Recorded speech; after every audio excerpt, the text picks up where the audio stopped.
welcome to my Xbox and Me, episode 177. I am one of your hosts, MC Fixer, alongside Gatorade's Get Hype Moment, the sexiest man alive, the man with a brain, the man with a... I don't know, I stopped thinking of things. Snowbite Mike, how are you? I am doing good. Oh my gosh, it's a Thursday afternoon and I'm awake, folks. It's not 5 a.m. West Coast, Best Coast time. It's nice and in the afternoon. The sun is still up and I'm feeling good. I'm ready to bring the energy for this episode. So, we've got to be honest with everyone, Mike. This is the first time in my Xbox and Me history that we are re-recording an episode. This has never, ever, ever, ever, ever happened before. Because usually I keep backups, but what happened was, so we recorded this episode yesterday. Yes, yesterday. Mike was like, oh, we should record on Wednesday because Inside Xbox has happened. And I was like, you know what? That's a great idea. We recorded the show, did the show, bada bim, bada boom. I said to Mike, I'm going to need your audio because my audio on my side definitely messed up. I was like, it's all good. We've got it. I messaged Mike today. He's like, dude, my audio's messed up. What happened, Mike? What did you do? I tried to save it, and then the whole program blew up, and I said, hey, we're going to re-record this, I bet. Yeah, I couldn't save my audio. You couldn't save yours, so we're back doing it again. But, you know, there's a couple of new pieces of news added, thankfully, and we will get into them in just a moment. Remember, you can get this show early on patreon.com/MC Fixer. That is what keeps the lights on. That is what keeps me going as a full-time content creator. We say it every time. We say it every single time. If you are someone who likes what I do anyway personally and wants to allow me to keep doing it, please consider going over to patreon.com/mcfixer and keeping me going. Remember, go support the YouTube channels, youtube.com/mcfixer and youtube.com/snowbitemike. We are currently live over on twitch.tv/mcfixer, so we will be taking questions from the chat a little bit later. If this is something people want, I want people to tweet at me, at MC Fixer, and at Snowbite Mike, at Snowbite Mike, and we will consider doing one of the shows live once a month if we can make it work. Sounds good to me. I don't know how you feel about it, Mike. Are you good with that? I love doing this show live. We're doing it all the time live, folks. No, we used to do that. Shh, don't say that. No. And you can find us every week on SoundCloud, iTunes, Google Play, and Spotify, and the show goes live there every Friday. Might be a little bit late this week. I'm sorry.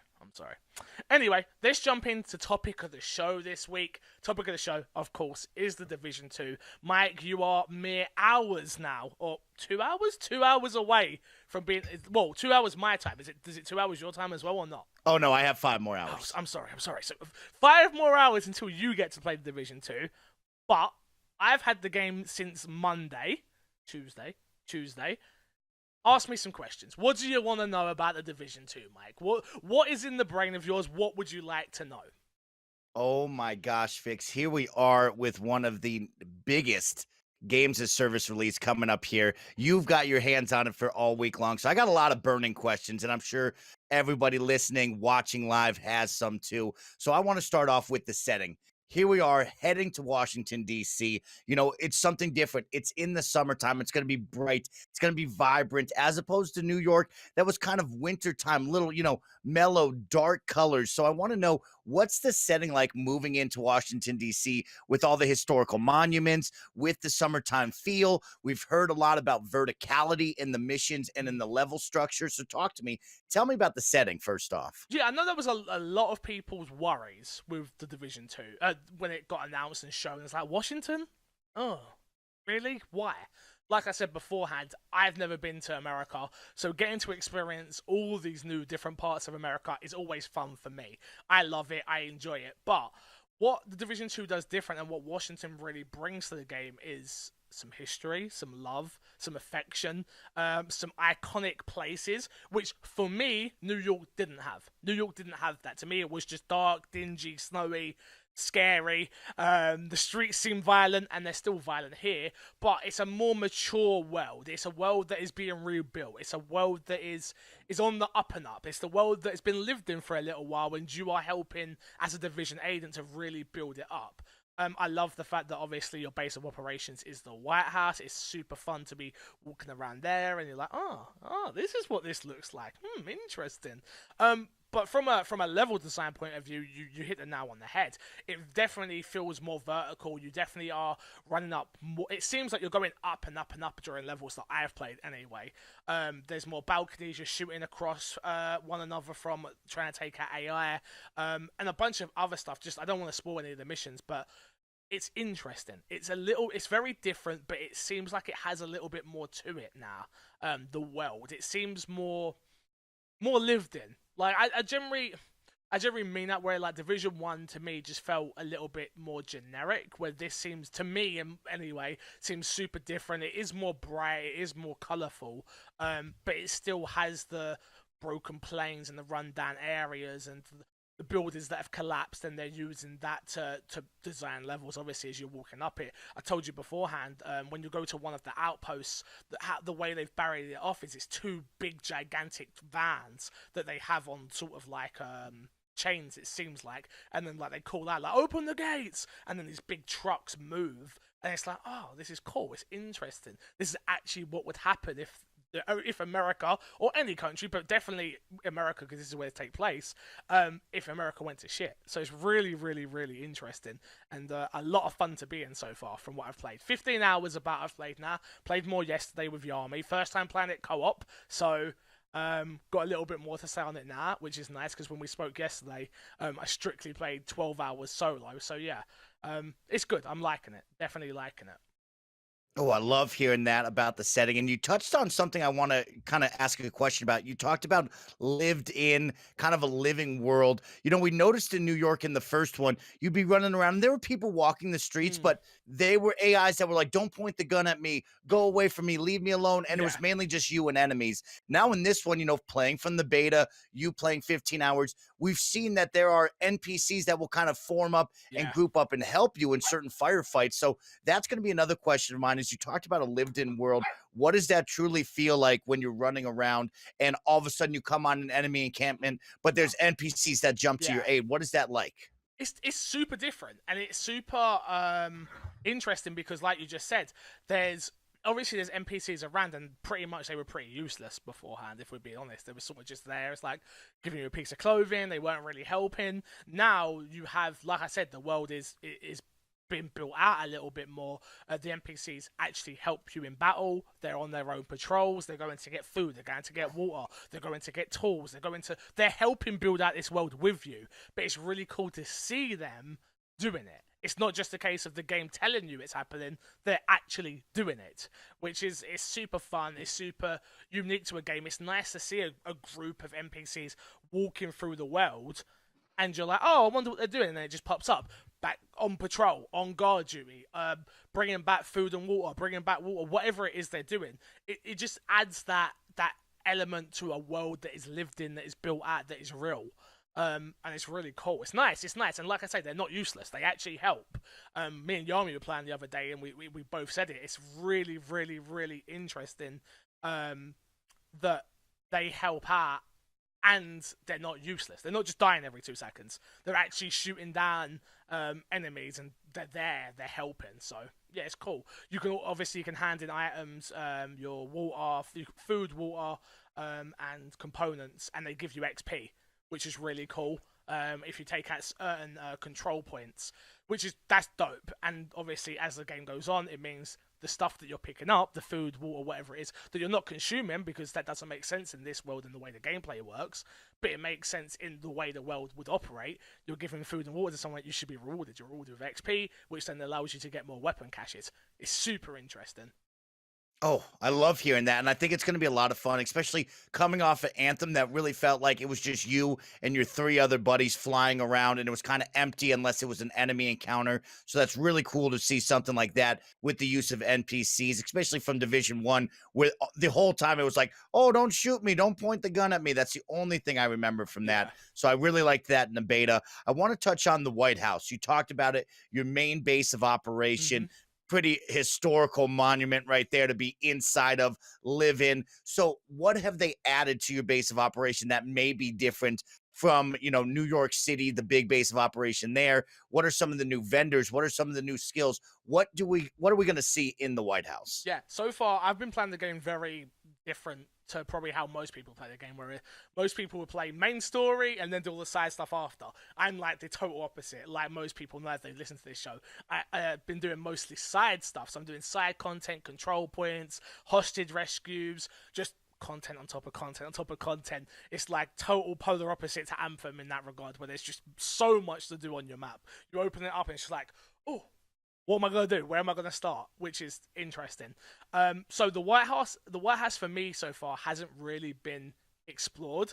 It's literally just I walk in on the main entrance. On the left, you've got your perks and your perks, staff, and skills vendor. Let's call him. And he lets you upgrade your perks, which is like your backpack levels or your mod levels, whatever it is. Pretty much all the skilly type things that you need to level up. And obviously certain mission types allow you to get more perks, taking down control points give you perks, and amongst other things and stuff like that. So the White Hat itself, for me, I haven't really had a chance to explore. It's very locked up at the moment, which I know when the story opens up, I'm sure I'll get to see more of it. But currently, I haven't had a chance to really jump around and run around in it yet. Okay, that's awesome. Well, I like hearing that. And, we've seen that the skill tree is going to be much larger. Oh, yeah. We got some end game skills that will come into a factor. So hopefully next week or the week after that, I'm sure MC Fixer over here is just ripping through the content. And I'm sure we'll have some end game talk real soon on the podcast. But let's talk about content. Let's talk about missions. Let's talk about side objectives. Let's just talk about any encounter in the world we're coming off. We've talked about this on the podcast. I'm going to compare this a lot to Anthem. These both came out within a month of each other. They're both trying to gun for your money, your time, and your effort. Yeah. And so they're going to be going for the same audience. Now, we came hot off of Anthem. People really enjoyed the gameplay, but content was light. Division 1, content was light at the end game. Everybody knows that. They did a really good job at fixing that down the road. But we always talk about the initial release. How do you capture people in that first window? So here we are. You're 15 hours in. Yeah. We're going to be opening it up, the floodgates tonight for everybody around the world. What are you thinking content-wise from missions to side objectives and encounters? Yeah, so far I'm really impressed. The mission types are very samey, but to be honest, what do you expect from a cover-based shooter? It is go there, rescue, go here, take down a control point, go here, and do whatever. It is very samey, but it's content, and at least there is objectives to do. Like you said, we are comparing this to Anthem, which is very, very, very light on its content and its mission types and things of that nature. The good thing about Division, like I say, it lets you do what you want to do, pretty much. I've unlocked areas of the map that I totally should not be in, and I get one-shotted, and the game teaches you very quickly. Don't go in there. You are going to die. But from a mission standpoint, there are, so far I think I've done, so you've got like normal side mission, control point, rescue, which is like rescue a hostage. What else is there? There's a couple of others that I've done so far, which again, they all feel pretty samey, but they are different in different ways. If you let the hostage die, you don't get the mission. But these are all randomly generated, like they randomly pop up on your map. It's not like you can go and do them, obviously, at any time, but they pop up in different areas and like, oh, it's kind of cool that something is always going on in the world. It's not a case of, oh, over here in the left-hand corner right here is where that mission is, and over here in that corner is where that is. It just adds, like I keep saying, it keeps adding to this living, breathing world, which is cool. It is a polar opposite to Anthem when it comes to content. There is so much to do that I wasn't expecting, if I'm honest with you. I forgot that games... It sounds stupid because I played Anthem for like 2 weeks and like destroyed it and played over and over the same thing. But I forgot that games are meant to come out with a ton of content, especially $60 games like these two. So it's really good and really fun.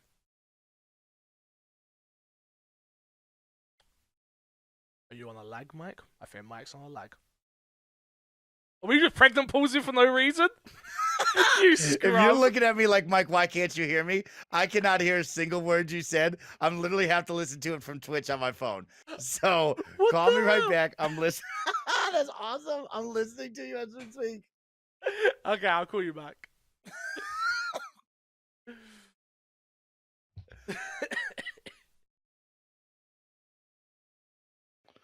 Hello? There we go. Much better. You're back now. Oh, thank God. All right, my 2 God. seconds. Let me write down this time code so I can edit it out. Oh my God, I got to edit on this week's show as well? Jesus. 17 mins. Edit. Oh, you joke. I'm like, something's not right here. Something's not right here. Oh my God, really? We don't ever have these problems. No, edit it. I'm definitely editing it. Definitely editing it. Probably won't. Here you go. You can have this. You can have. Oh, it's just you. Camera's just you. Okay, there we go. All right, we ready? We go back. We're back. Okay. Any more questions you got for me for the Division 2? Yeah, I think I have 2 more questions. So my first question is character customization. Like Anthem, we had some awesome stuff. You could touch up your javelin, make it look really cool. I felt in the Division 1, my character customization wasn't above and beyond the normal call. There was some generic military outfits, some streetwear. What are we going to see with character customization heading into Division 2? Should we maybe lower our expectations just to expect to wear a plain blue t-shirt, or is there some cool stuff that you saw in there? From what I've got so far, it's pretty generic and boring, but the Division did usually do a great job. The first game, I thought, did a decent enough job of giving you variety, giving you a lot of customization. It seems a lot more built out in this game, like they did with the end of Division 1, if you did ever go back and play it. There are like these loot box type cash boxes. Cash, not cash. Cash. You get what I'm saying here? Boxes that you get clothing in, customizations, emotes, weapon skins, stuff like that. You can dye your clothes, and you can cut. There is a lot of customization there for people that care about that sort of thing. That's never been something that I really care about. I usually find one outfit and then that's perfect for me. But I know a lot of people care about that sort of thing. They care about how they look. They care about how their character acts with their emotes and stuff like that. Some of the emotes I have seen do look really cool, and I was looking at them and I was like, I do want the dab. I do want the dancing emote. I'm like, but do I really? I'm not spending the money. No. I'm not doing it. But it does look really good. It does look really good. Don't worry, listeners and viewers. I'll spend the money, and I'll tell you what it's like. Someone's got to do it. You're jumping on that bullet for us. Thank you. There we go. Let's keep it going, though. My final question, though, is we've touched on setting. We've touched on the base of operation, kind of the content and mission structure. I know that you've been playing early thanks to that gold and, unlimited edition early access. I know you've been kind of playing it solo. You've been waiting for your core group to get on. So what's that feeling playing solo? Can you do a lot of the missions? Do you feel like, hey, I got to have a squad of 4 here? Or what's that real dynamic feel like as we round out this topic? Playing solo is very strange for me because I'm not a solo gamer anymore. Since I've been on Twitch probably the last 4 years now, I very much have always played with viewers, played with subs, and then before that I had a core group of friends that used to play video games who I'd play with. So playing, and now obviously the game was given to me by Ubisoft. Thank you Ubisoft UK for providing me with a code. I got the gold edition for those who are wondering.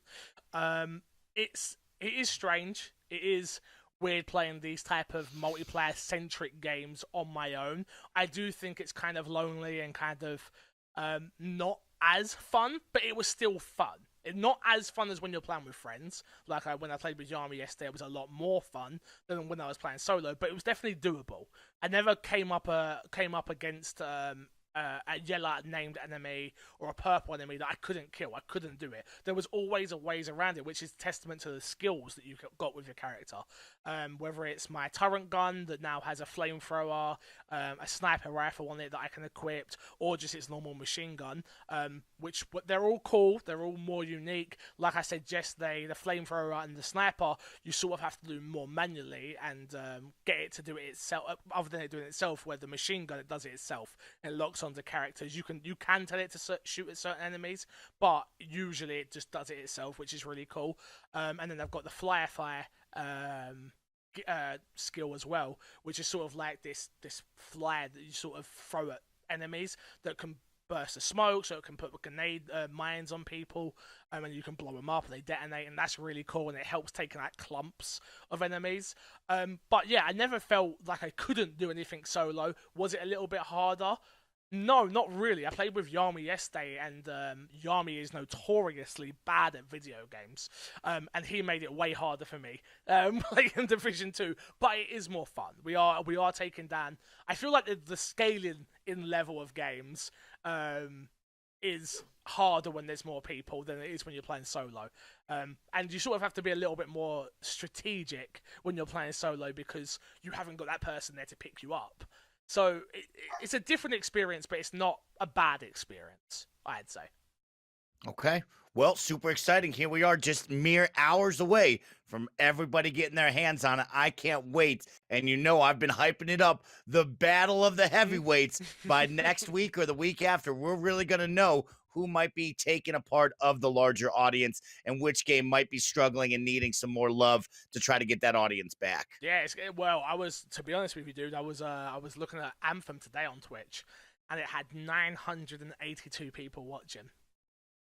And I was like, damn, dude, it was never doing great. It done well the first week that it was in its early access period for EA Premium and EA Access, and then it dropped off, and then looking at it today, I was like, wow, less than 1,000 people watching it. This was about lunchtime in the UK, so not like a great time for big streamers, I'd say, but still, it was like the top person had, I think it was like 100 people watching, and I was just like, wow, this has dropped off. From a small streamer's perspective, you should be playing Anthem right now, let me tell you, because there's going to be people hungry for content there. And I sort of scratched my face and was like, maybe I shouldn't stream the Division. I should just stick to Anthem. But no, I am going over. But it is really interesting to see how this all plays out. So, we shall see.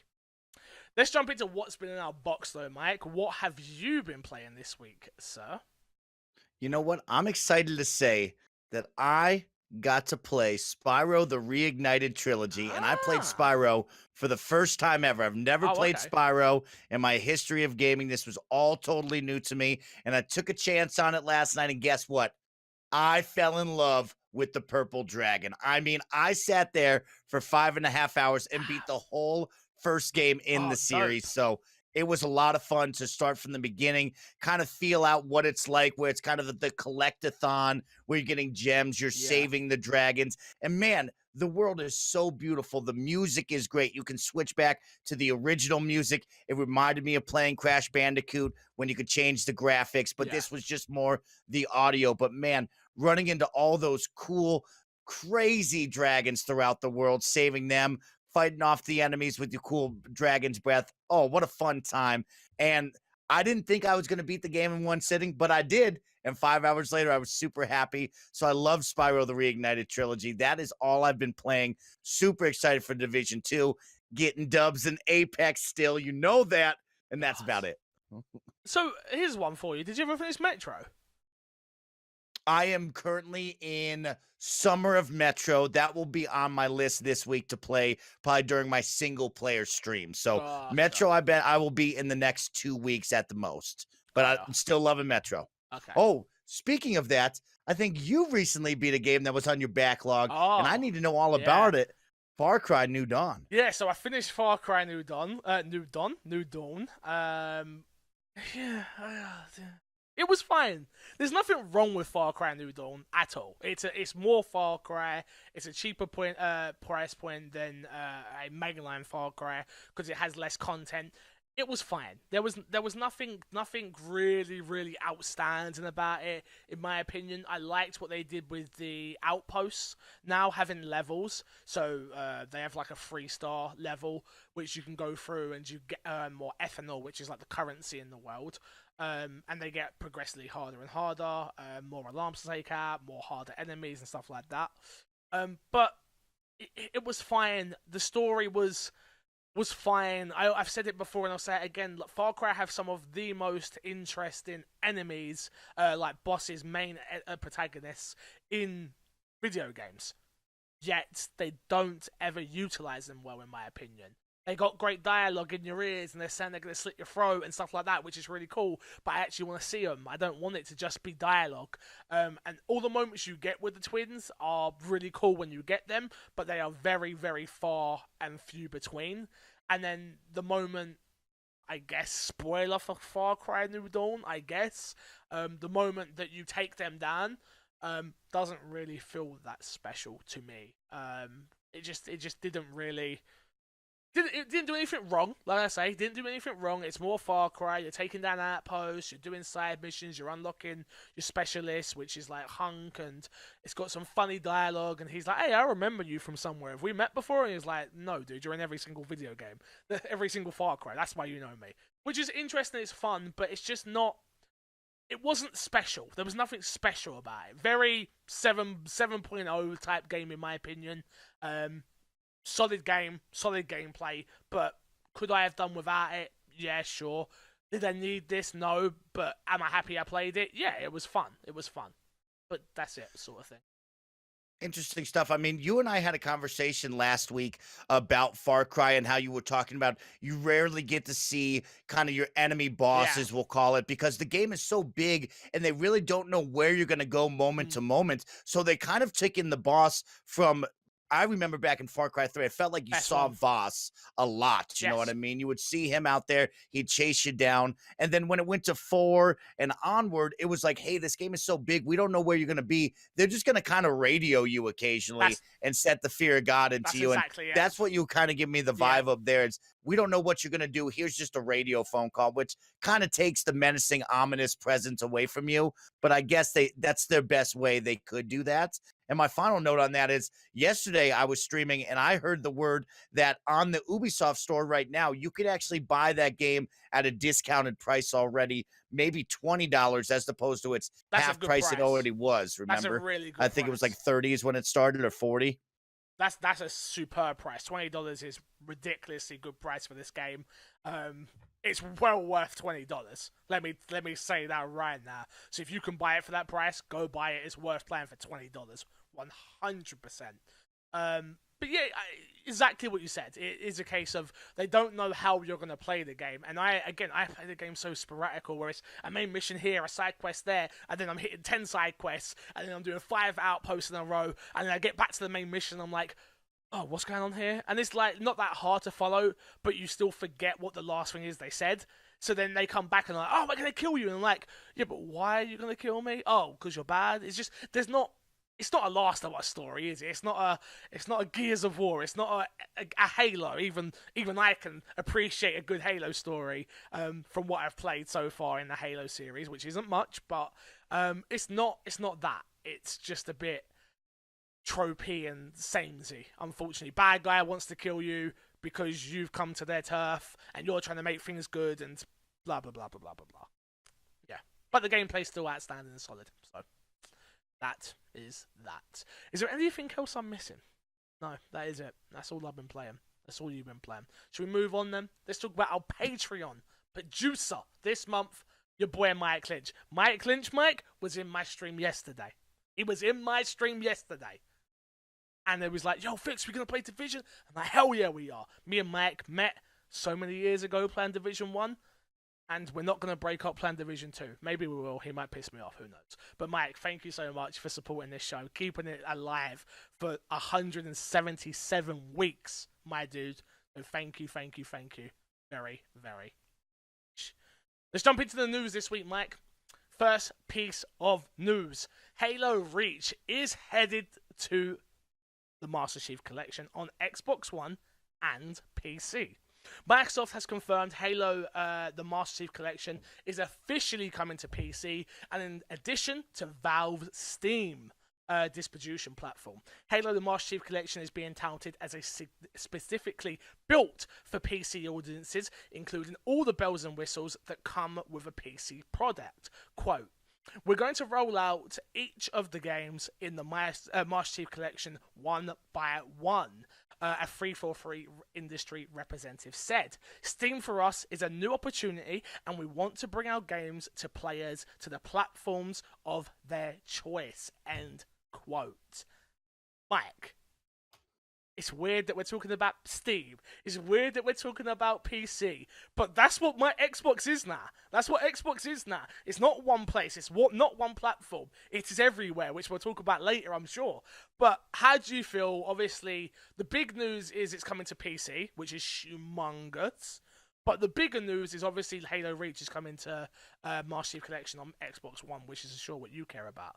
How you feeling? Oh, I feel ecstatic. I am so happy. I cannot wait to add this title to the Xbox side. And then for all of our friends out there playing on PC, this is a big deal. Halo is one of those games. Back in the day, Halo was on PC, and then it didn't really get the love that it deserved, kind of really focused on the Xbox side. But as Xbox continues to branch out and really try to grow their brand on all sorts of devices, anywhere possible, this is the right move. And adding it to Steam is the right move as well. Don't put it behind a Windows storefront. Don't hide it somewhere else.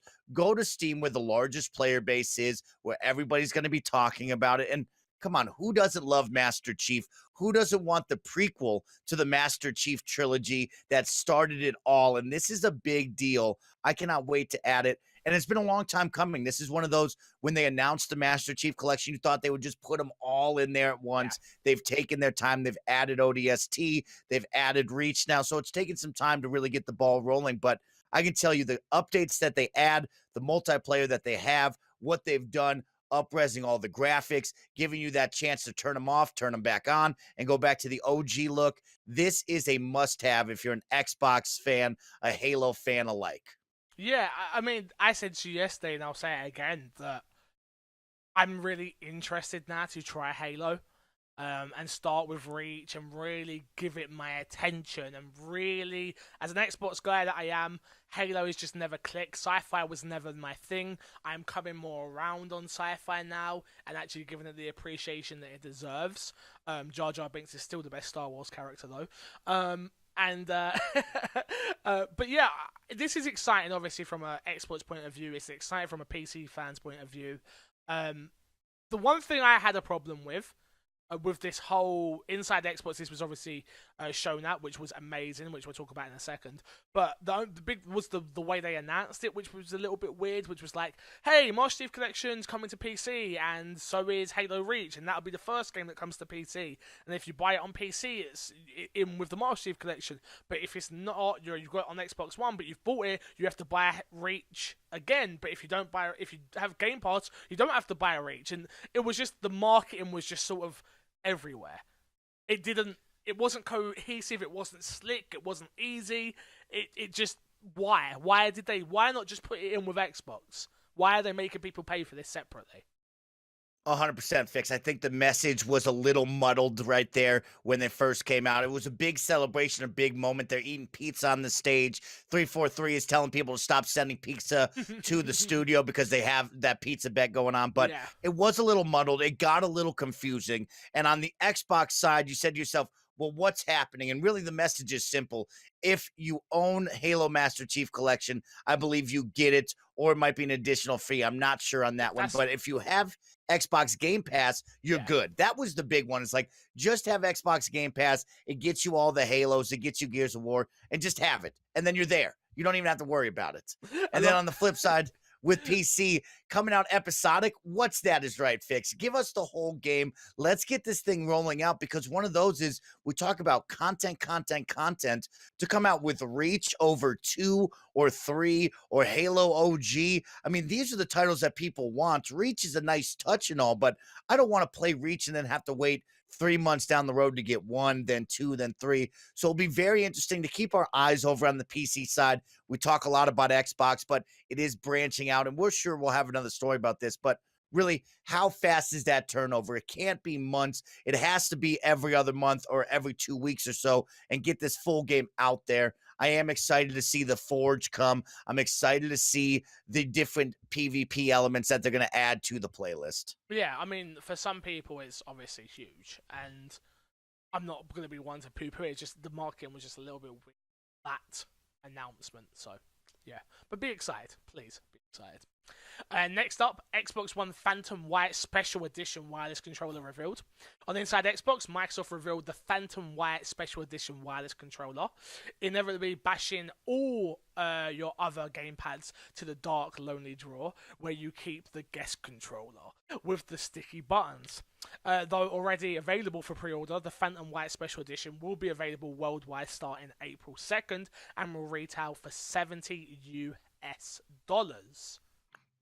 Are you buying it?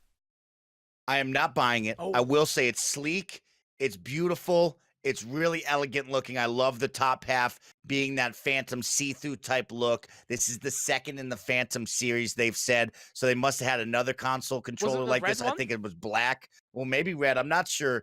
But I will say the white one looks really good. But here's the issue, Fix. You and I talked about it last week of once you step up to the Xbox Elite controller, it's very difficult to want to go back, buy some of these special editions and not play with the added features of the Elite, from the weight to the paddles and the interchangeable buttons. But I told you I would prefer more special editions of this. But for $70, why are we not just pushing to the Elite? $70 is a hefty price tag for a controller, and the Elite is not that far away when I really think about it. I got to look at a controller from, maybe that $40 to $60 range. Once we get to 70 and up, why are we not just stepping up to the Elite would be my question. So you were right. The Phantom was the black one. It was a black Phantom. So congratulations on your Xbox trivia. You get a cookie. Yeah, again, it's hard. Like I said, $70 is a lot of money for a controller, in my opinion. But it makes more sense to do this type of controller that's already been upgraded from the first controller that came out with the Xbox One. It's got better grip. It's got the headphone input, so you haven't got to buy the adapters that I've got like 3 of in my house. So for that reason, I get it. It is sort of an updated controller. It is nicer. It is sleeker. And the Elite controller is a premium controller. Again, we said this before, but it's a case of they can't make the Elite controllers. They must cost a lot more to make, so your cost of product goes up compared to making one of these OG ones, let's say OG controllers, which is just a different shell. Nothing else has to change. You don't need new paddles or custom paddles or stuff like that. It's literally just a case of here's a different shell, boom, and we're ready to go. I don't know. I'm not buying it. It's a hot controller, either way. If you're into it, it's a hot controller. It's definitely a hot controller. Should we speak about something that's not hot? E3 2019 this year. Let me tell you, it's not hot so far. EA Play dates announced and will not have press conference. No! Electronic Arts has confirmed that EA Play will return in 2019, including where it will take place. EA Play 2019 is confirmed to happen from June 7th to June 9th, with a kickoff event on the night of Friday, June 7th. Tickets will be available next month, and they will be free for those who register. But rather than leading with a press conference, EA has announced it will skip the press conference this year instead of replacing it with multiple live streams that will air during the first 2 days of the event. Mike, why? Why did they take their press conference away from me? My 4-day bender is no more. I'm not going to need energy drinks. I'm not going to need junk food. I'm not going to need anything. And I'm not happy about it. I tell you, not happy. Your 4-day bender is slowly becoming a small, long weekend is what this is. And, you say it's, it's cold. It's not the best. But really, for Xbox fans like we are, we're actually about to get a hot and spicy E3 edition because it's all eyes on Xbox all weekend long. But I think this is the right move for EA. Unfortunately, I've been a fan of EA press conferences. I know you two have, Fixed, because you enjoy the whole facade about it all. But really, after last year, it wasn't the best showing. People weren't too pleased with what they had to do and what they had to talk about. And here we are a year later. And what this really says to me is maybe that Vince Zampella Respawn Star Wars game is not ready to be on a main stage. It needs a little bit smaller announcement. It needs a smaller kind of live stream to talk about. And I think they're trying to get away from bringing Pele on stage, bringing Ray Lewis from the Ravens on stage to talk about their sports titles, which is really one of their biggest mainstays. And everybody would always bash talking about sports for 15 plus minutes, which is understandable, but these are their key titles in the EA franchise. This is how they became so big, so they have to talk about it. I always loved the EA press conferences, even if they want to show a mobile Command and Conquer game. But this is probably the right move for them. Have a fun weekend fan event and just have multiple live streams each and every day with different hosts to come on and talk with different developers and show off their games. You're right, and I know you're right. You're 100% right. From an EA perspective, this makes way more sense and is way smarter. From a MC Fixer, I need goddamn content perspective, hell no. EA, get your butts on stage. I need a pre-show, I need a live reaction, and I need a post-show, and I need my bender, alright? I need to be able to sit in this chair, which is nice and comfy, and I need to be able to slag you guys off a little bit and be like, this is trash. No, that's not good for your business, but that's what I do, alright? That's what I do. The Command and Conquer section went on way too long. But I still like to watch it because I like to take the mickey out of it and call it a toilet break. But no, I'm not getting that this year, which I understand. And the one thing I will say, all jokes aside, I'm obviously kidding, is that EA, the Star Wars game, is going to be shown at Star Wars Celebration. So that's already getting shown off. They've already announced that's coming. So really, it comes down to maybe they had nothing else to show other than sports, and that was they're never going to be able to. They can go there with a Star Wars Battlefront 2 update, and that can be part of the live stream. They can go there and show a little bit more of the new Star Wars game that Respawn are working on. Apex Legends update and all of that during live streams is cool, and it gives more content to the people that care about it. Where, from a broader perspective, if the EA went out there and did EA Play and showed FIFA 20, Madden 20, Tiger Woods, no, they don't deal with Tiger Woods no more. PGA Golf, whatever, no, Tiger Woods is, pull the collar type moment. The basketball game, and then they were like, oh, that's it, bye. People would absolutely go nuts, and maybe this is the smarter way of doing it. This way, the FIFA fan base gets excited. The NHL fans get excited. The Madden fans get excited because they all get their own trailer that's going to come out that they're going to see on YouTube eventually, I guess. Maybe it's a smarter way. I'm not happy about it, but there you go. I'm just someone that wants to make more content. Next up, Minecraft is coming to Game Pass today. Not today. On Inside Xbox, Microsoft announced that Minecraft is coming to Xbox Game Pass April 4th. Like, Minecraft. How much Minecraft have you played in your life? Probably 50 hours of Minecraft, and I enjoyed every minute of it. Rookie numbers. Yeah, I mean, you got to think, I've only played it on the Xbox. I wasn't big when it was PC. No. And this announcement to me is like, man, wasn't it already on Game Pass? It's just so anonymous with Xbox right now after they took over ownership. It's like, to me, when I think of that, I'm like, was this not on Game Pass? Why is this not on Game Pass? But it's a perfect marriage. This is so big, and Minecraft is so huge no matter how you want to cut it. And this is a pretty big deal for sure. Yeah, man, it's huge. Obviously, not being funny. If you've got a kid that doesn't own a next-gen console, or even the next gen, and you walk in and go, my kid wants Minecraft and some other games. It's like, oh, well, here's an Xbox and here's a year's worth of Game Pass. You haven't got to buy him another game. Sorted. Like, Minecraft is not... For the price of Minecraft, you can get 2 months of Game Pass. And then it just makes a lot of sense. And everyone and their mum owns Minecraft already on some platform. So now it just makes sense to put it in there and really bolster their first-party lineup. And really keep adding stuff. I was a little bit let down. This was the only game added to Game Pass, but they already announced Fallout and Formula 1 and what else? Just Cause 4. Just Cause 4. There was a couple others that I don't remember off the top of my head right this precise second. But yeah, it was still nice nonetheless. So nice. Yeah, you said it right. I mean, this bolsters Game Pass, and then when we go into the next console generation and you're trying to sell people on the discless Xbox, the Game Pass streaming service Xbox, it's like Minecraft is going to appeal to everybody and their mother, like Fix said. So, like, this is a great selling point. It's going to be on splash title screens everywhere with this service. So, really exciting. And, I mean, I love Minecraft. Fix loves Minecraft. I think it's a great one. Can't wait. Maybe I'll play it again. I don't know. Oh, dude, we could make our own world. We could have. I'm not gonna lie to you. I get a little bit anal.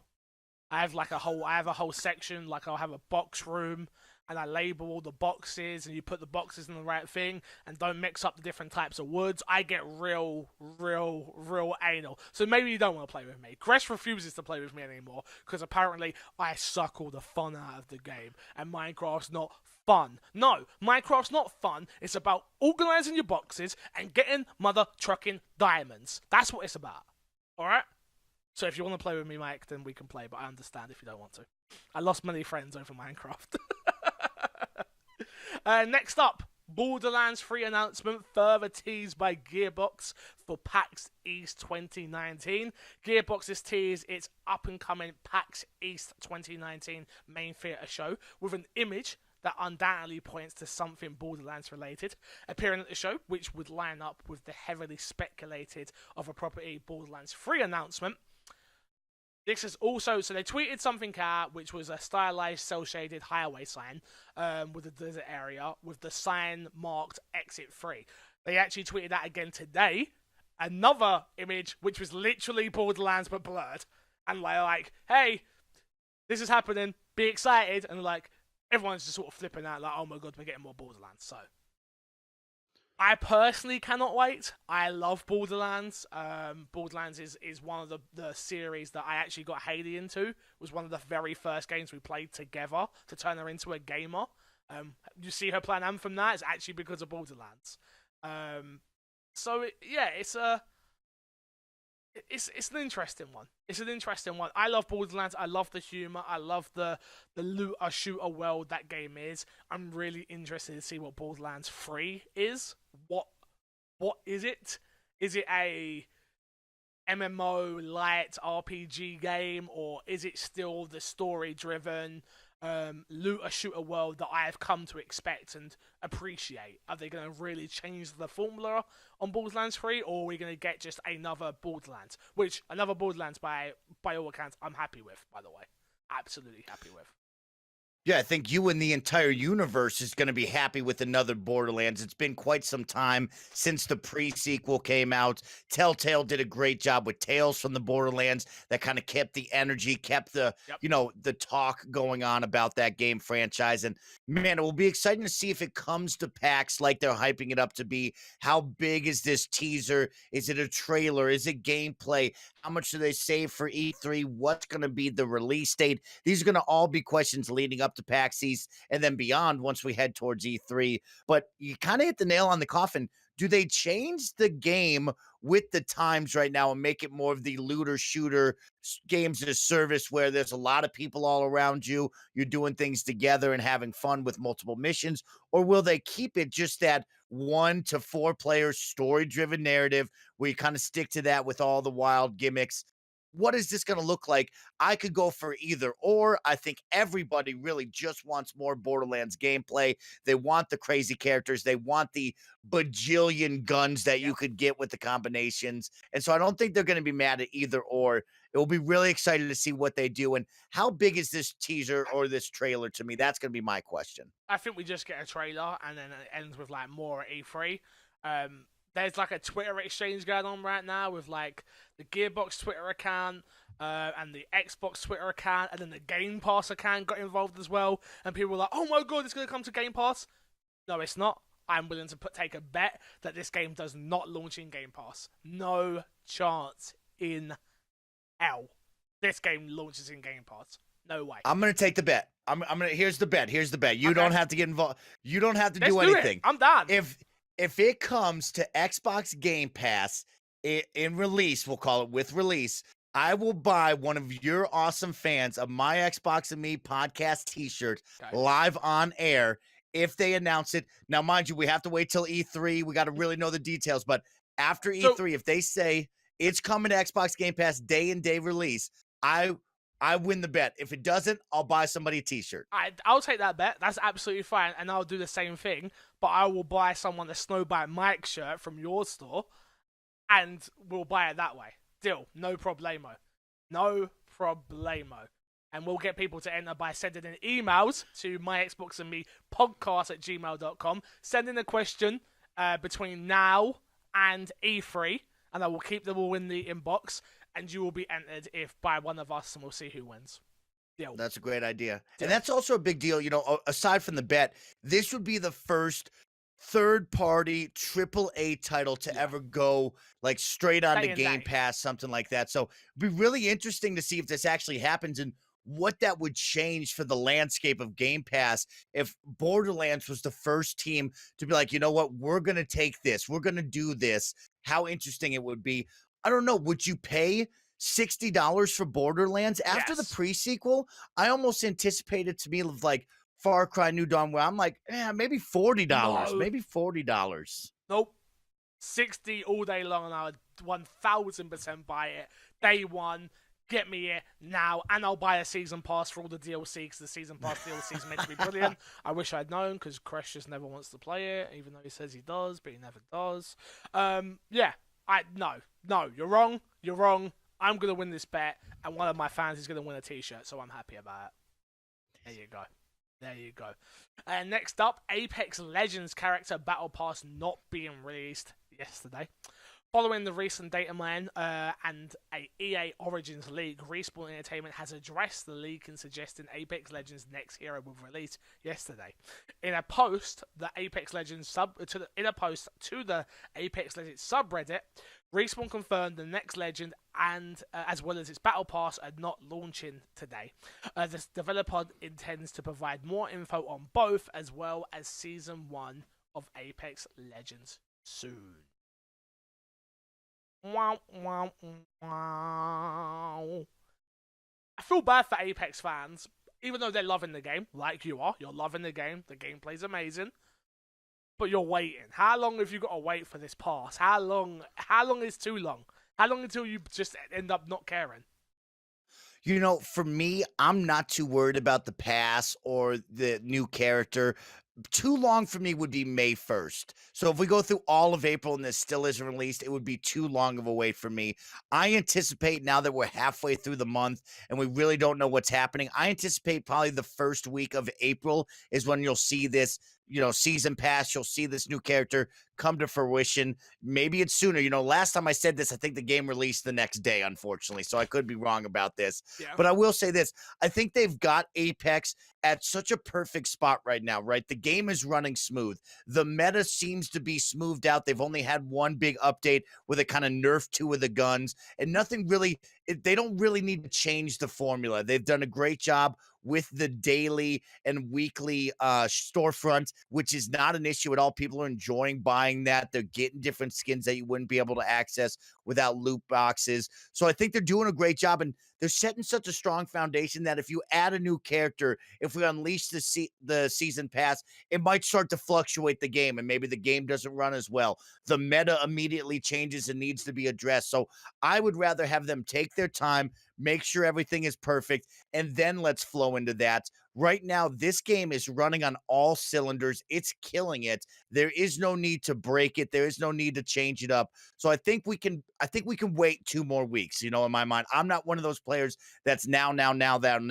There's 8 legends that you can play from that I think that you could spend a lot more time getting to know, mastering those characters. There's so many guns. The map is perfect. So I'm not truly worried about changing it up right now. I think they're still hitting their stride.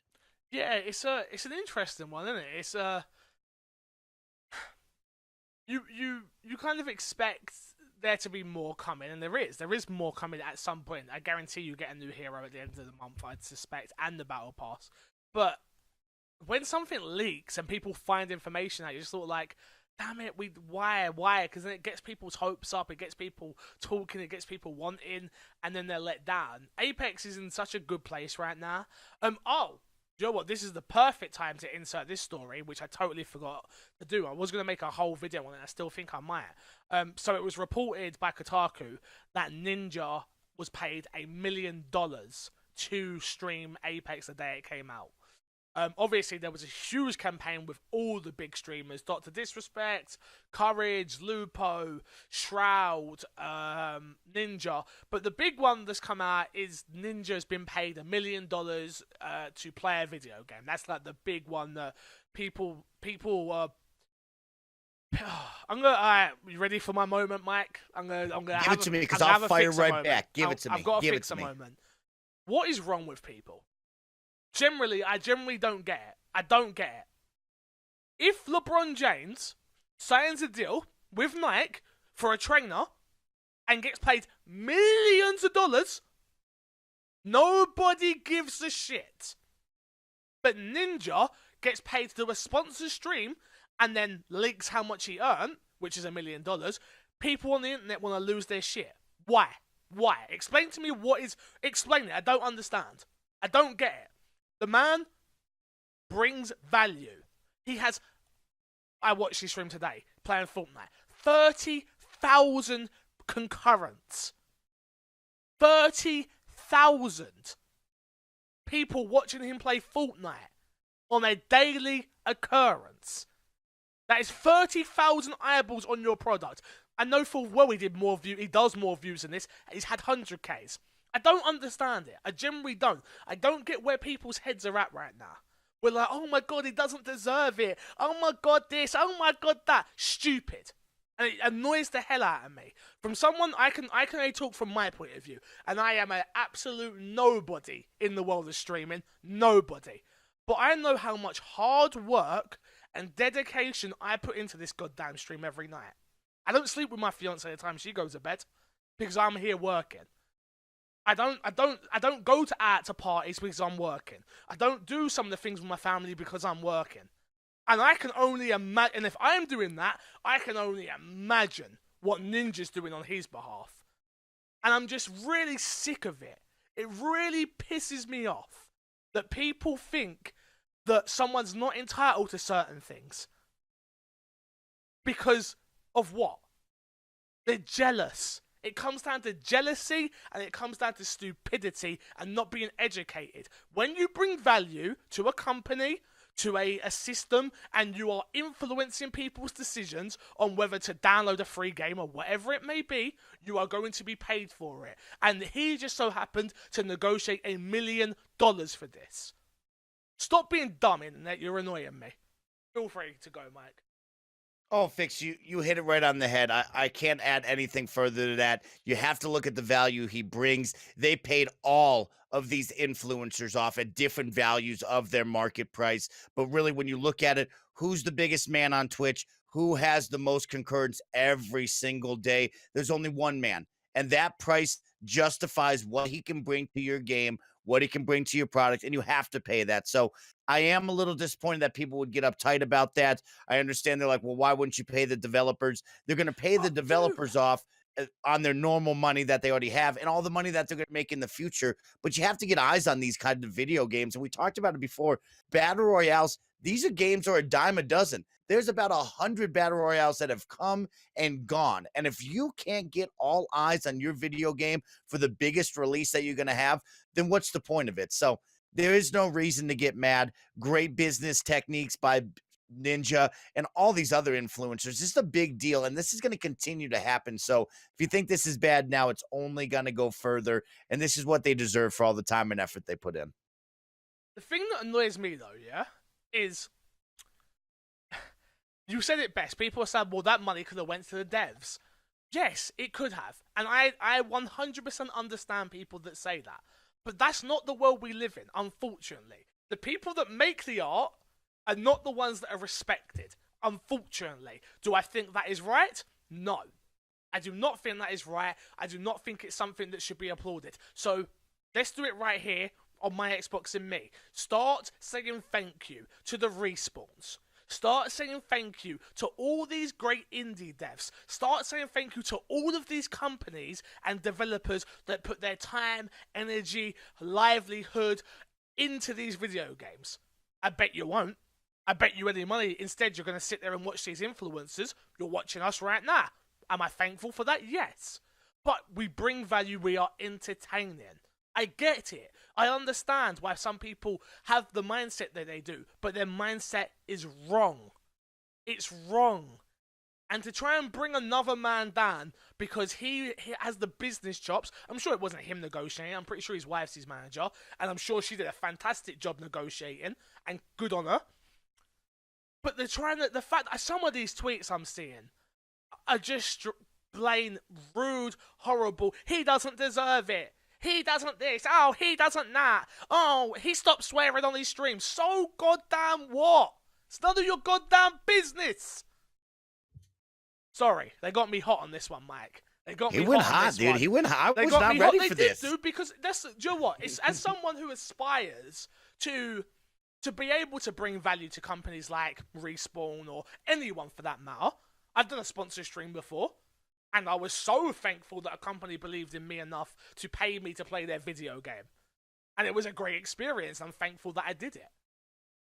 But the point I'm trying to make here is, how could you not see that influencers influence people? And you think they shouldn't be paid for it? So should Ninja be like, whoa, whoa, whoa, I'm sorry, EA, big multi-million-pound company, I don't want you to pay me $1 million. Ridiculous. It's ridiculous. Sorry, got me hot. It's ridiculous. It annoys me. Let's move on. Damn. One of those that was a hot take right there, dude. State of Decay 2 is our next story. State of Decay 2 Choose Your Own Apocalypse update arrives later this month. State of Decay 2's newest update, Choose Your Own Apocalypse, will bring with it the Dread Zone and Nightmare Zone difficulties. Announced during Inside Xbox and arriving March 26th. For all to play for free. Choose Your Own Apocalypse will allow State of Decay 2 players to choose from new 2 types of difficulty modes, Dread Zone and Nightmare Zone. Doesn't anybody care? Unfortunately, I think the boat has passed. I'm sure there are still people playing State of Decay 2. The ship has passed on that one for me, unfortunately. I loved what I played at the start, then the multiplayer wasn't what I wanted, and then the bugs that they had at the start of the game, and then I just never went back. And I said it yesterday, and I'll say it again. I think that is the one problem from my point of view, only talking about my point of view, that is only my opinion, everything that I say, is the pure fact that once it's in Game Pass, sometimes I don't feel compelled to have to go back because I know it's there.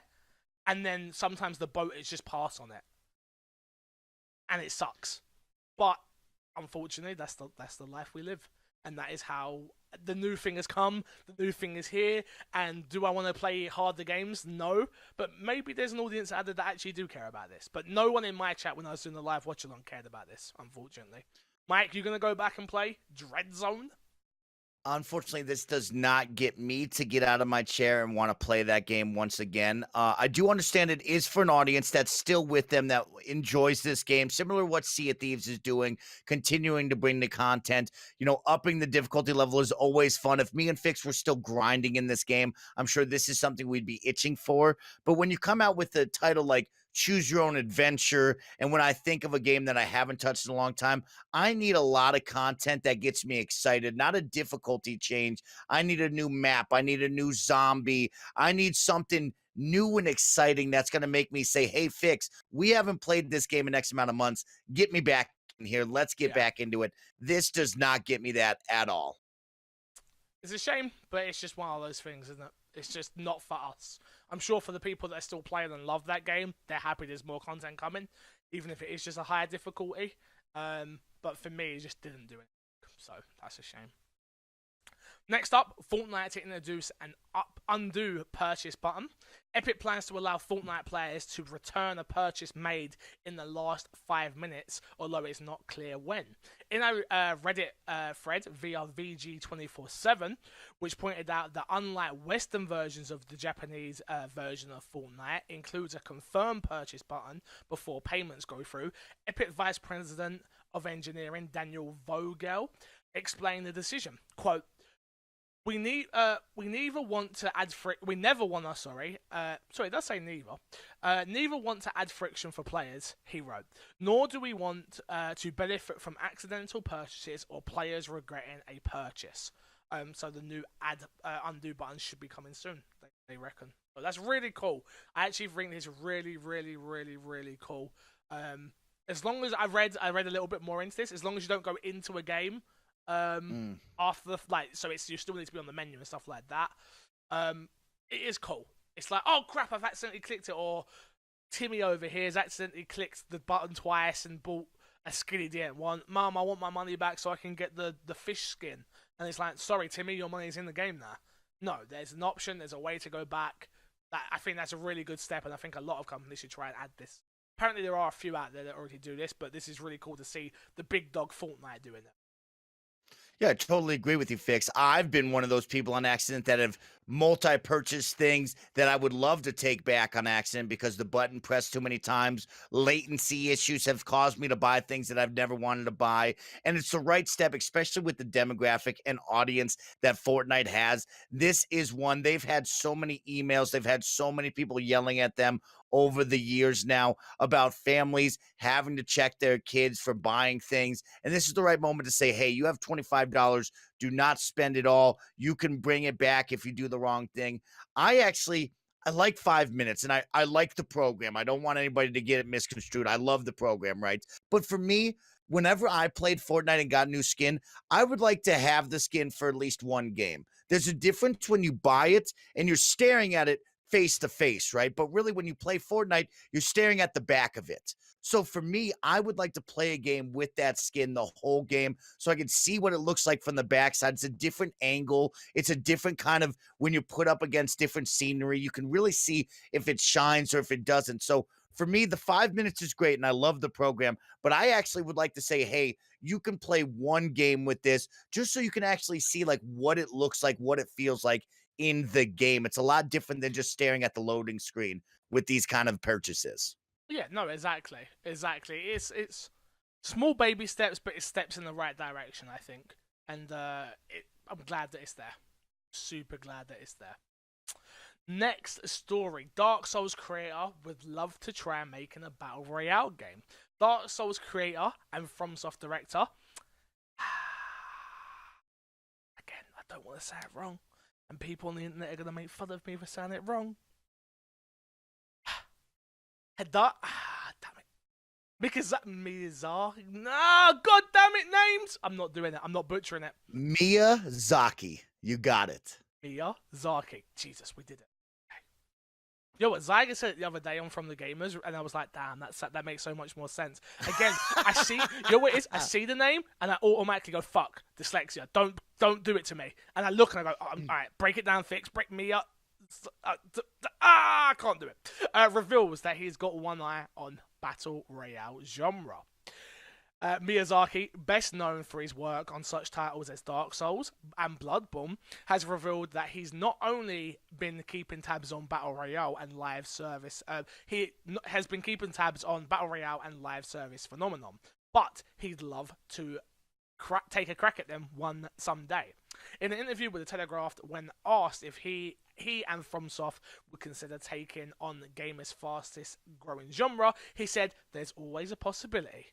He went on to remark that these games are definitely fun, and if we did it, it might be a bit different, but we're definitely interested, and there's definitely a possibility that in the future we would love to take a crack at them someday. Dark Souls as a Battle Royale does nothing for me. I said this before, and I'll say it again. Dark Souls as a Battle Royale, no thank you. I don't get it. It's too slow, meticulous. I know there is a PvP element to some of these games where you get invaded and stuff like that. But that part of the game, to me, no thank you. But the live service element, 4 people running around playing together, a hub world, we're all going out on missions, leveling up, that to me is exciting, and that to me is something that would get me in and play these games finally. People always moan at me for not playing them. You've not given them a try, you've not tried, you've not this, you've not that. But it's just that I don't like the co-op nature. I've spoken about it before. The co-op I think is dumb. I think it's silly. Just add traditional co-op and I'd be super happy, maybe even play these games even more so. But this whole live service Dark Souls, that to me is appealing. Really is. Do you like the idea of Battle Royale, Mike? Unfortunately, Dark Souls does not fix the mold for a battle royale type genre game. We do know this. The combat, the fluidity of the game is not right. If you put an X amount of characters, you're going to get triple teamed, you're going to get double teamed, and it just doesn't feel right as opposed to games that we've played in the past. And so this isn't the right one, but really the words are this. And just like we just saw from the creator of PlayerUnknown's Battle Royale. This is one of those things of developers, creators all around the world have their eyes on different projects. They have their babies, their masterpieces, but there's always a want and desire to do something different, try something new. And he's just saying, hey, I like the Battle Royale genre. I like the idea. This is something maybe one day I would like to try my hand at. I think it's just because he's the creator of, we have to put that next to it. But I don't think Dark Souls will ever see a Battle Royale game. I mean, please don't let it ever become a Battle Royale game because it just wouldn't work. But I do think, all these creators and developers, they make so many games. They want to do different titles. And that's what we're seeing right now over with PlayerUnknown's Battlegrounds. Right now, the creator of that, he's gone off and made his own separate studio within the studio so he can make something different, try something new. And that's what everybody deserves to be able to do later on in their careers, is do something different and still have that safety net to say, hey, you've made something incredible. You're going to be fine if you make a dud or whatever you want to make. Yeah, I don't think it'd be a dud, if I'm honest with you. I think people would to it, even if it was a Battle Royale. If I'm honest with you, it'd be something so different. So different. But yeah, not for me, personally. Like I say, give me traditional co-op, and I'd be very, very happy. If I could just invite you, Mike, and let's go through and take down these big, scary monsters together without having to shake my light 10,000 times and come back on the level 10 million. Yeah, no, I can't. I don't understand it. I don't like it, all right? I don't like it. Make things simple, in my opinion.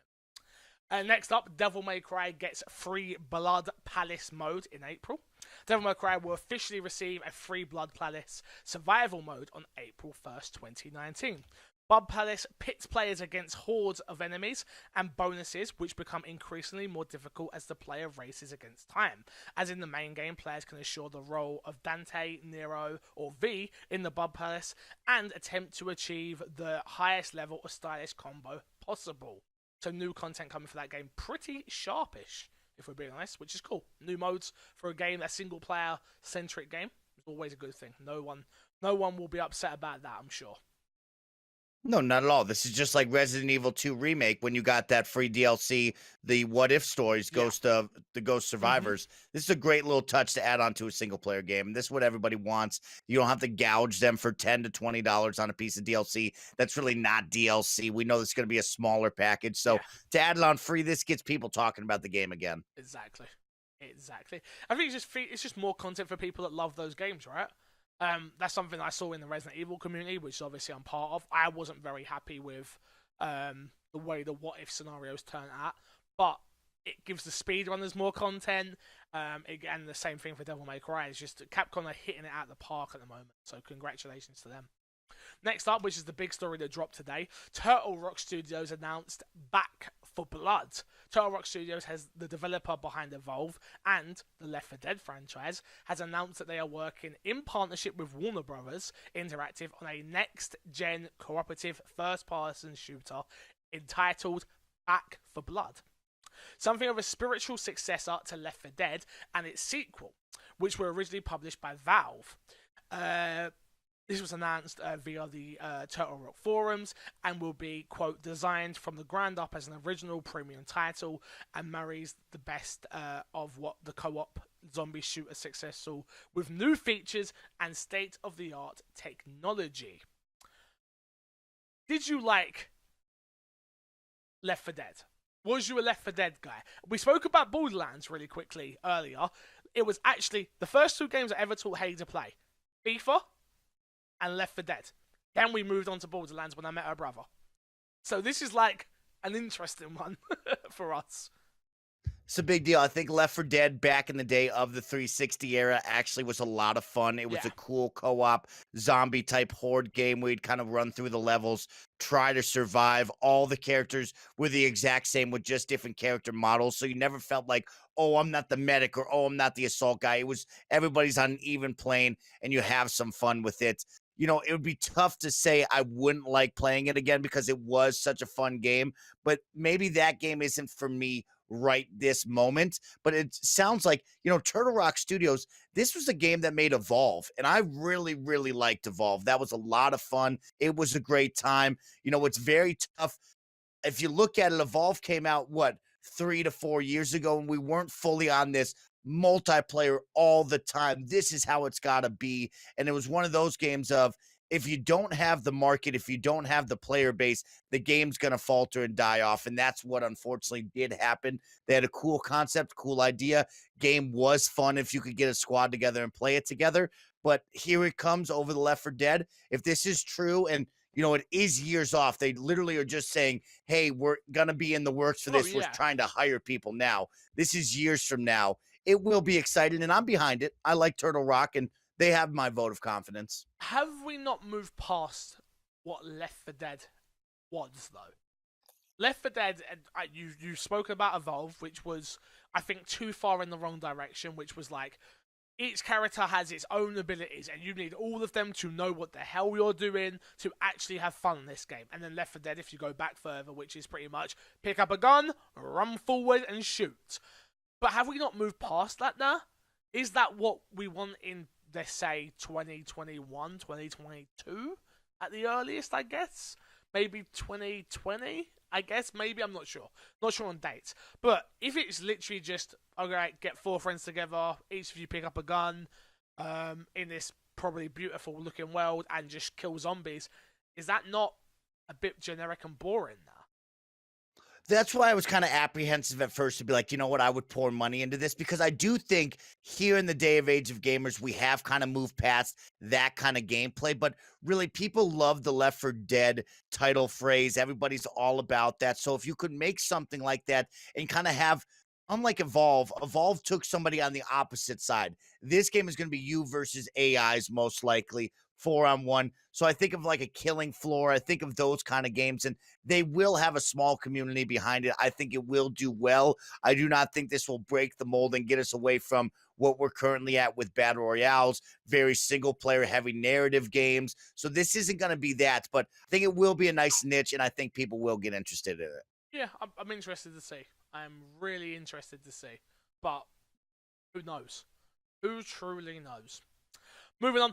Xbox Games with Gold this month for March 2019. You've got Adventure Time as one of the games, and Plants vs. Zombies Garden Warfare 2 as another. On the 360 side, you have got Xbox... on the 360 side for March 2019, you've got Star Wars Republic Commando and Metal Gear Solid Rising Revengeance. We are going to open it up to chat today for Fixer Sack. If you have questions, please feel free to put them in Twitch chat right now. We don't usually do this, obviously, because Twitch chat isn't usually a thing when me and Mike record. But we had a few people in there that were like, oh, you're going to open it up to questions, because we are doing the show live right now on twitch.tv/mcfixer. So please, throw in some questions. I will pull up an email, the one we have left, and we can keep them coming, please. This next email says and goes a little something like this, and you can email in myxboxandmepodcast@gmail.com. Hey guys, so I've been thinking big picture with what we've got for news and the future of Xbox. The big thing is xCloud, and the idea that you'll be able to play your games nearly anywhere on any device. What I haven't heard is anyone talk about what it means for more unconventional ways to play games. PlayStation VR is a big seller for PlayStation, and what makes it successful is a much more affordable way to play good VR games. The HoloLens 2 has just come out, and it's a retail model. So, with that, a thing and a fact that essentially with xCloud, you could technically play amazing VR games with a Google Cardbox headset, and your phone would support VR support, be something we would get at E3 this year. Big fan of the show, Jesse Douglas, and I'm not giving you a plug, Jesse, unless you invite me and Snowbite Mike on the show. If you invite us on, maybe I'll plug this podcast. Maybe I'll plug Arsenal X podcast. Maybe. But don't give me that winky face. I want to be on the show, and you better invite me and Mike on. At MC Fixer, at Snowbite Mike. We want a guest. Right, Mike? I want to be on there. Exactly. So, big question here, obviously. xCloud, the future. It's coming. They showed it inside Xbox yesterday. And It seemed seamless. It seemed like it worked. That being said, they're in their own studio on their own Wi-Fi connection. I'm pretty sure. It didn't seem like it had any lag, and there's been a bit of blowback from that. Have you seen it online at all? Like Julia having to like defend herself, saying I was playing it. It wasn't someone behind me controlling it from somewhere else. And there's been a whole thing on Twitter. And she was like, dude, I was just showing it off. It was a demo. It was like, no, there's nothing more than that. There's no black magic here. It does work, sort of thing. But where do you think that leaves us for the future, and where do you think this leaves us for VR titles? Will Xbox be able to get VR titles and use the Google Cardboard headsets? I don't think they will. I don't think they care about VR. VR has not blown up the way I thought it would, in a way I think a lot of people thought it would. Oculus and Facebook and PlayStation, obviously, they've got the affordable headset out there, and it sells pretty well, but it's not moving the needle the way I thought it would. Where do you think we're at with it all? Oh my gosh, dude. Nintendo Labo VR with Xbox Game Pass. I'm in it. No, I think, you might be looking a couple steps too far ahead. Right now, they're still trying to get the groundwork ready. They're still trying to identify how this is going to work, what it will look like when it goes out to the mass populace. What's the price point we talked about before? Is this an additional price? What does this really look like? And so I think when you look towards VR, you might be way too many years in the future. It is interesting to think of, like, if this is what it does come to and it all works out, could look to VR from your Google phones, just like that, which I'm totally fine with, and I'm interested in that. But I think first we got to identify the groundwork, see if it's really going to work. Clearly, this poor gal taking heat from just playing it on a phone and a studio. It didn't look right. I will say it looked incredible, but when she was moving the sticks, the car didn't seem to be moving right with her, which was pretty funny to watch, in my opinion. But I thought it was an awesome reality, and I can't wait to get my hands on it. VR, very far off in the future, but with the way that Xbox and Microsoft are operating right now, anything is possible, anything is plausible, and VR could definitely be in the cards a while down the road. Yeah, maybe. I don't see it. I just don't see it. I just don't think anyone at Xbox really cares about VR. And I don't care, and if I do care, I'll use it on my PC, which has got the better versions. Google Cardboards never interest me. It's just a phone to my eyes, in my opinion. We've got one question coming on Twitch, sorry. And it says, "Hi Fixer Mike, with E3 roughly 3 months away, what do you want to see from Xbox hardware-wise? Like a new Elite controller, slimmer model, maybe even a phone holder for the XCloud when it comes out?" From a wild Yami enters. Yami, thank you for the question from Twitch chat. For me, I don't want any of that. I want it to be about games again. I don't want to hear about new hardware, really. Maybe just a quick thing like they did with the Elite, Project Scorpio. Maybe like we've got something to say about Xbox 2, but we're not going to announce it until another date. Like at the end, like an end stinger. But I don't need a whole E3 press conference on it, personally. I know me and Mike have spoken about it beforehand. We're like, PlayStation's not there. This is their chance. But for me at a press conference, I want to see new games. I want to see what all these 15 studios are working on. I want to see what third-party deals they worked on with EA and all these other companies. That's what I want. I don't need to see a new slim model Xbox or a XCloud holder, which they will definitely have, or a new Elite controller. I don't need any hardware. I just need games. The hardware, we can talk about it inside Xbox or at another time. I think E3 is about games, and show me goddamn games. Okay. I mean, I fully agree with Fix. Of course, I'm there. I want to see all the games. I want to see what the new studios are producing. And I agree with that. I think the games get people excited, get them going. We do know traditionally when people start talking about new hardware, kind of slows the conference down. We get into things that are really far above the normal consumer's head, from teraflops to hard drives and things that maybe people aren't truly feeling. But to field this question exactly, I will be at E3 this year. I do want to see Xbox Anaconda and Lockhart announced on stage and really pushed and talked about. I think the xCloud holder, little too small. That's a inside Xbox or just a Microsoft briefing. I think an Elite controller, whether it be, I wouldn't want to see Elite controller 2. I would like to see, hey, guess what? Xbox Design Labs is now going to feature Elite controllers. That would blow the roof off hardware wise for me. But really what it comes down to, and your question is, all I want to see is the 2 new consoles. I think what we talked about last week with the possible diskless Xbox One S SKU, that's going to come out in April and release come May. If that is true, we don't have to touch on that. We can talk about what we have, but I got to see the 2 new consoles. I think this is the year that they will talk about that. I think this is the year they'll get that slower little bit of press conference out of the way. So next year when PlayStation wants to come back and talk about their own PlayStation, guess what? Fix is going to have an hour and a half or an hour of nonstop Xbox games on the brand new consoles. That's going to blow him away. But I think now is the year where you come out and we have a little bit slower dialogue. We can talk about the teraflops that nobody really wants to listen about and get it out of the way now. Yeah, I just... that boring Mobo job I don't care about. I know I'm buying the console, and maybe it's just because I know I'm buying the console. I don't need to sell it to me. It literally could be 1 gigabyte better than probably what I've got now, and I'll probably be, yeah, new console, give it to me. But I mean, my PC's already better than my Xbox One X, but I don't care because I want an Xbox. That's what I want. We've got one more question coming in, so let me read it. Is there any point in buying Square Enix games now?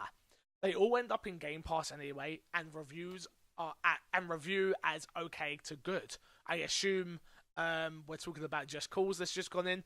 Me and Mike spoke about this on last week's episode, if I'm not mistaken. You didn't feel any bad blood about the game going into Game Pass, right? No, not at all. I wasn't mad at that. We know that the game wasn't really well received. A lot of people, they're Just Cause fans, they enjoyed it, but really the mass audience wasn't like, oh my God, we got to play Just Cause immediately here. And so I'm not overly mad. I knew what I was getting into. I told Fix, I really only bought the game to play the wingsuit and grappling hook game for 2.5 hours to set the record. And then other than that, I haven't gone back to it. So I think this is the right move for this game to go to Game Pass, get to a larger audience. And Game Pass, we've talked about it before, like Fixer said, is like it leads to sales. Once it goes off of Game Pass, now people want it. They want that discounted price. So this is the right move for Just Cause 4. Yeah, I think the question's a little bit more broad than that. Square Enix, I think that's way to a broader spectrum. Well, yeah, because Final Fantasy 9, Final Fantasy 7, Final Fantasy 10-2 remix, Final Fantasy... what's the one with Blitzball that you're getting, Mike? I don't think any of those. I don't think any of those games are going to be in Game Pass anytime soon because they know that those games are going to sell over a long period of time. I mean, you said Square Enix, so you're talking about Kingdom Hearts 3. Yeah, I think that game's not going to be in Game Pass anytime soon. I think maybe you've picked one specific game there with Just Cause. I can't think of any others that come to mind. From Square Enix that have just jumped in Game Pass in the near future. I mean, I suppose you could say Tomb Raider as well, which you just literally just said. Yeah, I mean, they're 2 big hitters. I get it. I get why you may be a little bit gun shy if you have Game Pass now not to throw your game to buy these games. But remember, if you don't support these games up front, they don't go in Game Pass because they wouldn't be able to afford to even make these games. So that is something to bear in mind. Game Pass is then an afterthought, but they do need to sell well enough to even get more of these type of games. Otherwise, the studios go bust. They can't live on Game Pass alone. So, yeah, I do think you should support art that you care about. That's the main thing. So, Mike, that is it for us. Let's plug, and get ourselves out of here. Please, no audio problems. What have you got to plug this week, my friend? What is going on, everybody? It's your boy, Snowbike Mike. You can catch me live, streaming live 5 nights a week, twitch.tv/Snowbike Mike. And guess what? This week and probably in the future, I'm going to switch it up. We're going to host 2 community tournaments each and every week. One Friday night, which will probably more battle royale and the hot video game of the week type centric. And then Sundays are going to be our chill, laid back, community driven, voted on game like Smash Bros, Mario Kart, whatever you want to call it. But I will tell you, tomorrow night we're hosting week number 2 of my Apex tournament. $150 on the line for the winning team. It's a great time. Get your squad together and come get involved on a Friday evening. I know my UK fans out there with Fix, you guys are on a whole nother time frame, and maybe one day we'll figure it out. But as of right now, it is on that West Coast, Best Coast time frame of 6 p.m. PT. Well, Dan only still turns up, the crazy son of a gun. He's always awake, that guy. Jesus. I know Paul's been turning up as well. He's in the UK. You got a few of them. I'm not gonna lie. Got some night owls out there that want to stay awake. Is right. Not me, dude. One time I pretended I was going to, and then I went straight to bed. I was like, hell no, I'm out of here. I'm going to bed. Yeah, make sure you support Mike, especially on his Twitch channel, twitch.tv/snowbikemike.